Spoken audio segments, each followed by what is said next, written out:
والفرح مسك الريحان.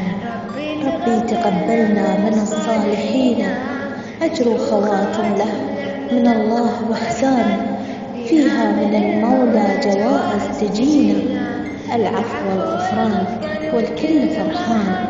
في عيد الإسلام والمسلمين للعيد فرحة جسدت روح الإيمان، فيهم تجمع والخواطر تزينا، بالعيد فرحة صايم كان عطشان، يروي ظما دينه برحمة معينة. رحماك يا رحمن يا عالي الشان، أجرك يا رب الكون يضفي علينا. للعيد فرحة للعيد فرحة والفرح مسك ريحة. أخذكم أستاذ بحر رزق، كل عام وانتم بخير.